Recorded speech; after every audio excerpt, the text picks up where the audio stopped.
વાપી જીઆઈડીસીમાં કે પુંજા and Sons કંપનીની સામે મુખ્ય માર્ગ પર એક ટેન્કરમાંથી 50 જેટલા ડ્રમમાં એક પ્રકારનું પ્રવાહી ખાલી કરવામાં આવ્યું હતું.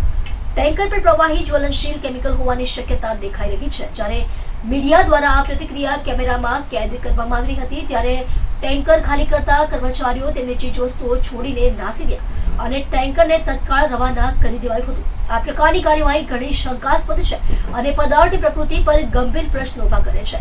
જો પ્રવાહી ખરેખર હાનિકારક કે જોખમી હોય તો તે લોકોને અને પર્યાવરણને ગંભીર નુકસાન પહોંચાડવાની શક્યતા છે. આ મુદ્દે જીપીસીબી દ્વારા તાત્કાલિક તપાસ કરવામાં આવે તેવી લોકોમાં માંગ ઉઠી છે. જો તપાસ થશે તો જ સત્ય બહાર આવશે કે આ જ્વલનશીલ પ્રવાહી શું હતું અને તેની વહીવટી પ્રક્રિયા કાયદેસર હતી કે નહીં.